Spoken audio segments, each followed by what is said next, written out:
Kalau ini kan adalah film yang mengangkat unsur pendidikan ya, lebih ke pendidikan ya. Jadi Megawati kita dulu awal. Wih, seru. Iya, jadi ya gitulah ya. Sekarang boro-boro kejarlah cita-citamu setinggi langit.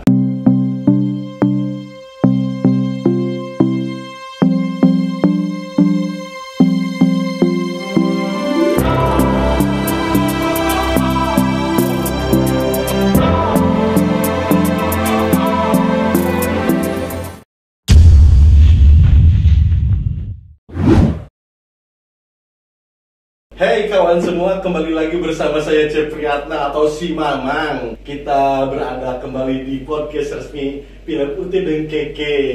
Dan kali ini saya bersama artis senior ya. Bisa aja. Tapi biar pemirsa mungkin penasaran, biar si mbaknya saja yang langsung perkenalkan diri, silakan. Ya, halo pemirsa, saya Vista Putri. Oke, apa kabarnya? Baik. Lagi sibuk apa sekarang? Sekarang lagi sibuk talk show MNC TV. Talk show, ada program di Oke, MNC program-program TV, aja. Oke. Masih belum mau ambil sinetron panjang. Oke. Ya. Masalah waktu kali ya. Iya, paling off air, nyanyi, Iya. gitu-gitu. Oke, kalau nyanyi nanti di segmen berikutnya aku tolong untuk Oke, baik. Oke ya, sebelumnya Iya. terima kasih sudah mau mampir di podcastnya Uti dan Keke The Movie ya kayak. Nah, mungkin bisa minta pandangan tentang perfilman Indonesia, khususnya film Uti dan Keke. Pandangan gue ya tentang perfilman Indonesia ini semakin kesini sih semakin lebih baik, lebih berkualitas. Apalagi gue ngeliat Uti dan Keke ini adalah film yang mengangkat budaya dari Manado ya. Oke, betul. Dari Manado ya. Memang sedikit temanya tuh ada percintaan antara anak-anak muda, ABG biasalah ya. Tapi tidak terlalu expose dan tidak terlalu ditonjolkan kalau menurut saya ya, karena saya sepenggal saya sedikit melihat trailernya ya gitu. Tapi lebih ke education, lebih ke pendidikan, pelajaran. Mungkin pesan dan kesan saya untuk film Uti dan Keke ini adalah semoga film ini bisa menghaturkan ke masyarakat seluruh Indonesia, apalagi khususnya pelajar-pelajar yang sedang berada di sekolah, bangku sekolah, dan harus mengetahui pengetahuan yang sangat luas ya, khususnya ya. Jadi melihat film Uti dan Keke ini mereka jadi ngerti, jadi ini ya Gorontalo gitu, ini ya Manado itu ya gitu. Jadi mereka ngerti gitu dalam body language antar pemain menggesturkan tubuhnya itu pasti akan beda. Karena ini kan film ini dari kembali lagi ke budaya soalnya kan bukan film yang seperti saya perankan seperti horor horor atau percintaan drama. Nah ini kan mungkin film-film budaya seperti ini, mengangkat unsur kebudayaan seperti ini adalah bisa hanya dikatakan 1, 2, 3 aja kalau menurut aku ya. Maksudnya untuk film yang bertema seperti ini mungkin agak jarang. Lebih banyak film-film itu film percintaan atau film horor. Film-film horor, film-film yang kayak gue peranin horor, percintaan, ya seperti itulah. Kalau ini kan adalah film yang mengangkat unsur pendidikan ya, lebih ke pendidikan ya. Oke sih untuk inspirasinya dan skenarionya yang membuat. Jadi tidak monoton untuk menceritakan percintaan atau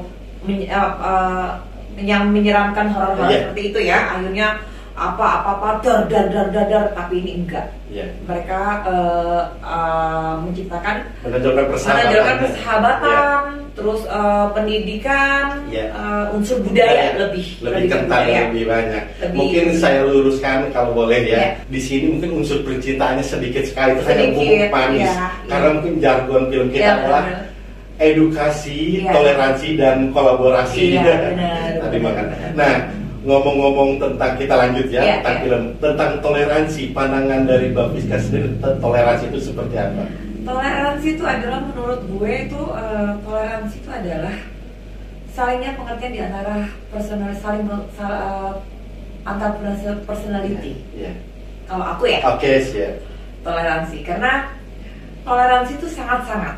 Kalau tidak adanya toleransi, kita nggak akan menjadi manusia yang smart. Gitu, yang pintar. Jadi harus ada toleransi, karena kembali lagi seperti saya bilang, kalau tidak ada toleransi, tidak menjadi orang yang pintar. Itu toleransi, harus toleransi dalam hal apapun ya. Betul. Dalam luas cakupannya dalam luas, toleransi itu luas. Agama, lingkungan, pergaulan, setuju, percintaan, apapun itu harus ada toleransi. Thank you. Orang yang smart, oke? Perlu dicatat ya. Pemirsa, be smart people, oke? Be smart people with toleransi. Jadi dengan adanya toleransi kita bisa menjadi lebih pintar. Kenapa? Karena ada saling dukung di antara manusianya gitu. Kalau tidak ada, menjadi orang yang stupid. alias on, alias bodoh. Wah, semakin menarik banget dong ngobrol. Gak bisa. Dengan susah bikin gue speechless loh kalau ngobrol sama yang senior. Tadi kan kita udah ngebahas lumayan panjang lah tentang film Uti dan Keke. Komen dari Mbak Fiska sendiri. Sekarang mungkin pemirsa juga pengen mengetahui latar belakang Mbak Fiska itu seperti apa sampai bisa sekarang ceritalah spill. Latar belakang gue adalah apa ya? Aku berkarir, gelut di dunia entertain itu adalah di tahun 97. Udah lama ya? 97, 98 itu aku sudah gadis sampul.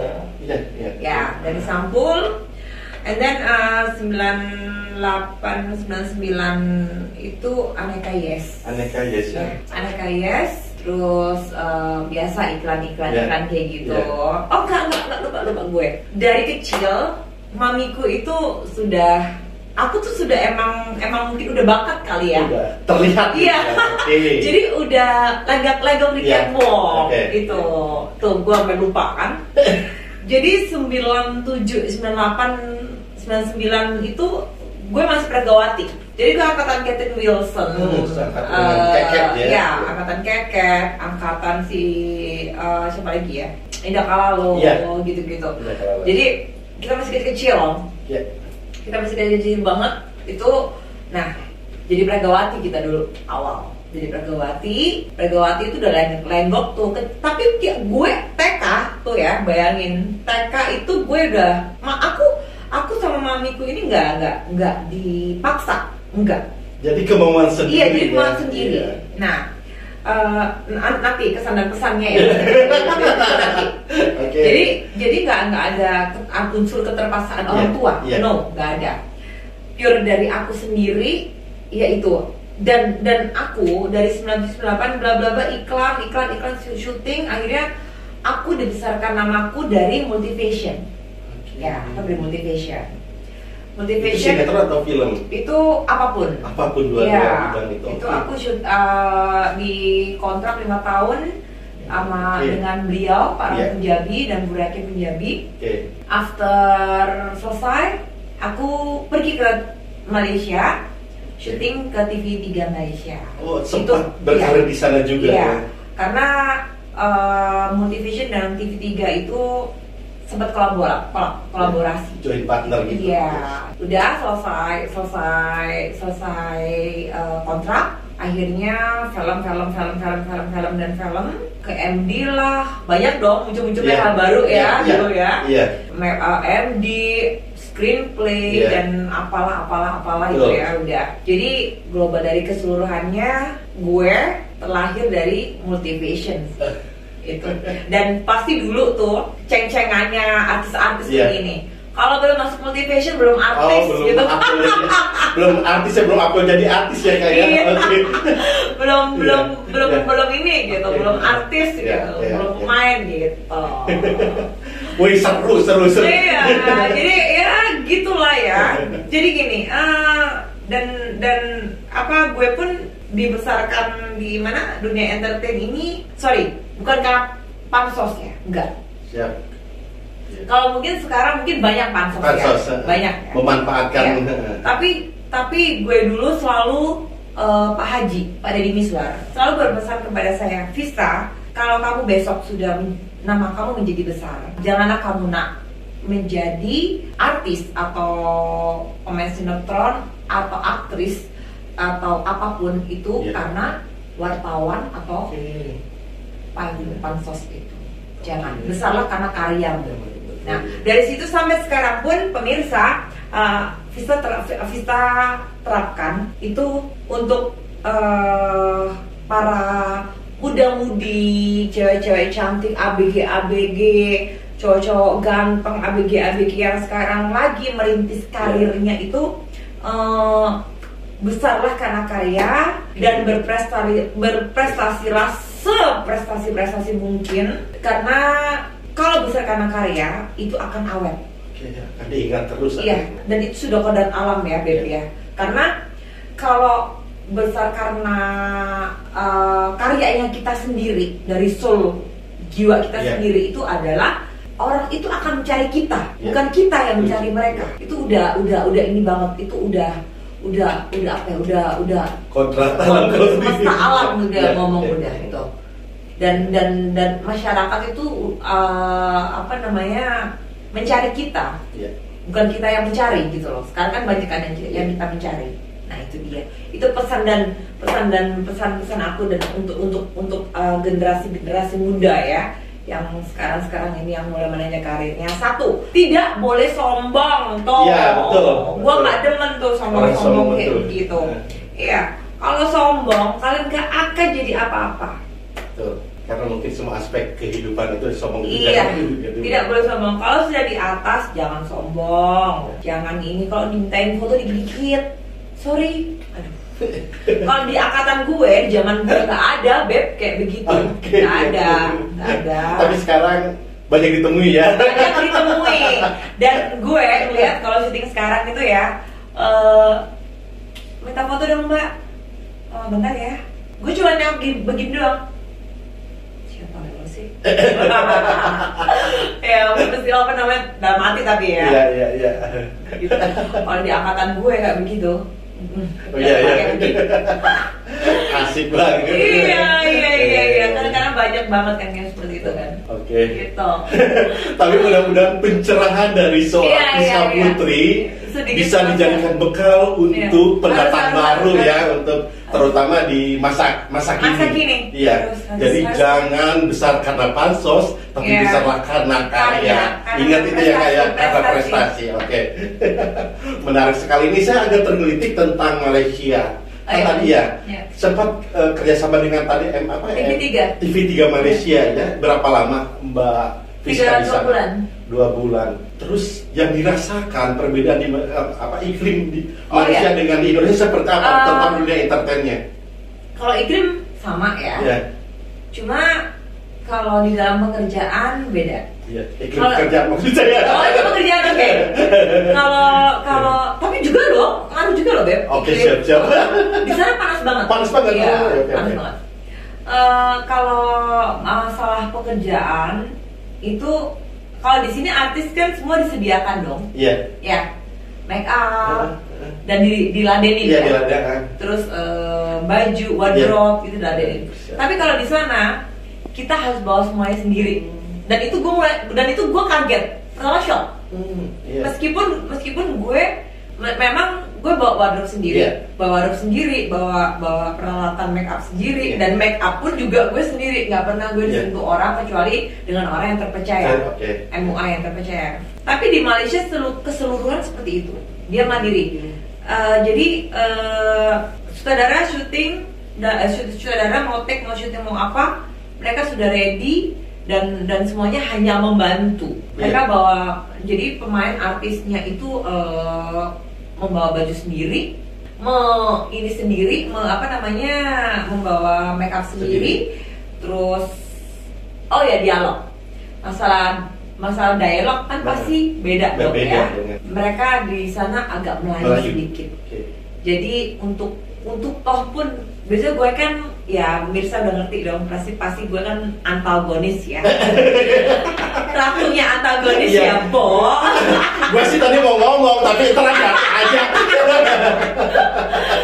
Ratunya antagonis tapi baik lah. Tapi cuma peran gitu ya kayaknya. Sutradara kalau di sana tidak suka ya. Kalau India, kalau di jangan putih Indonesia lah ya. Di seluruh Jakarta Indonesia lah ya. Itu kalau marah dikondisikan untuk sedikit melotot, entah sedikit apa. Tapi kalau di Malaysia itu marahnya tuh marah yang flat aja, marah yang biasa. Jadi mimik tidak berubah ya? Iya, cuma hanya seperti ini. Saya bilang kamu diam. Itu sudah menginginkan marah. Kalau di sini kan saya bilang kamu diam. Atau lebih parah lagi, diam loh. Iya, kan ada kan. Seperti itu. Tapi kalau di Malaysia mereka bicara Melayu tapi tegas gimana sih, Beb? Nah, seperti itu tuh. Dialognya juga begitu. Cara kerjanya pun juga beda. Mereka on time. Sangat-sangat on time. Jam 7 gelar. Dan itu udah ready artisnya. Dan masalah dapur itu memang lebih gede sih. Jadi kalau kalau kita simpulkan, kita compare, mungkin ada aspek baiknya, ada aspek buruknya, ada kelebihan kekurangannya yang negara itu. Jadi kalau di Malaysia itu tadi gini, kita harus emang agak lebih mandiri meskipun cuannya gede sih. Di Indonesia kan apa-apa udah ready, tapi yang cuannya lebih agak gede. Tapi emang 2 kali lipat sih. Oke. Banget. Tapi kesini sih kalau gue lihat pemain Malaysia pada kesini semua ya. Ralinsya, semuanya pada kesini semua sih. Ya maybe mungkin mereka juga boring juga bekerja di sana. Wih, semakin menarik perbincangan saya dengan Rizka Putri. Banyak masukan dan pencerahan. Mungkin selain untuk saya, untuk pemirsa juga yang lagi meniti karir. Nah, kita kembali ke film Uti dan Keke ya, Kak ya. Kan tadi film Uti dan Keke unsur edukasinya amat kental lah ya. Nah, mungkin di sana juga ada nilai anak-anak untuk pencapaian cita-cita. Kalau menurut Mbak Fiska sendiri harus bagaimana sih kalau biar apa yang kita harapkan, apa yang kita cita-citakan bisa terwujud? Tadi yang aku scroll ke atas ya. Untuk mencapai cita-cita apapun, dalam hal apapun itu, Gapel kan ada pepatah bilang, kejarlah cita-citamu setinggi langit. Nah, itu artinya adalah di saat kalian jatuh untuk mengejar cita-cita, janganlah kalian berputus asa. Terus bekerja, terus belajar, terus berusaha, terus menggali ilmunya lagi dan lagi. Gitu. Itu adalah cita-cita. Dan tidak akan ada cita-cita itu yang menuju ini cita-cita gue, itu nggak akan ada. Makanya masih ada almarhum Krisya kan, kejarlah keinginanmu, gitu kan, cita-cita ya itu kenapa ada nada kata itu, karena tidak akan ada cita-cita yang sampai dikejar itu kita sampai di ujungnya. Bukan di ujungnya.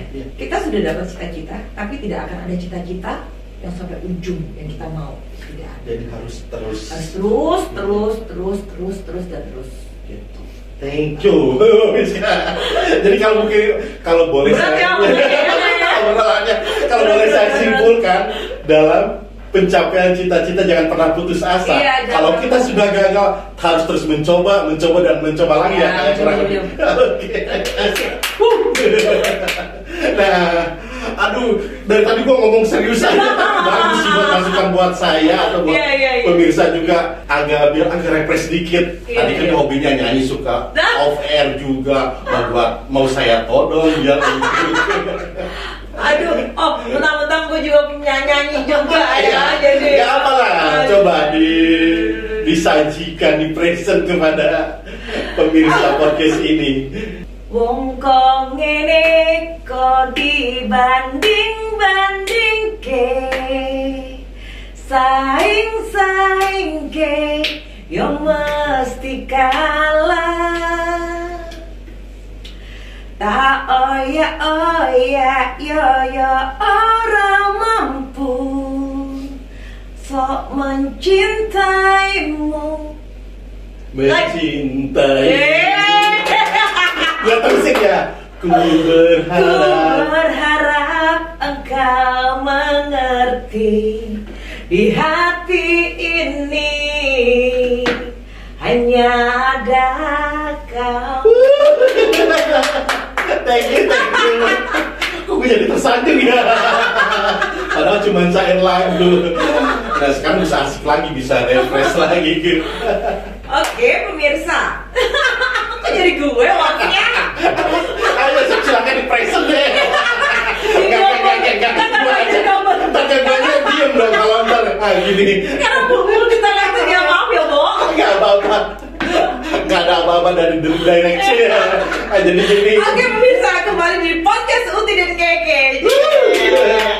Oke sekarang bisa pengen kasih kesan dan pesan untuk generasi muda-mudi di seluruh Indonesia.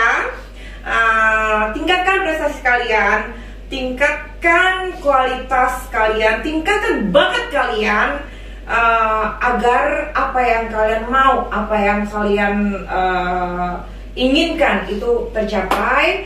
Dan bermainlah film, sinetron atau apapun itu dari hati, dari soul, jiwa Anda sekalian, oke?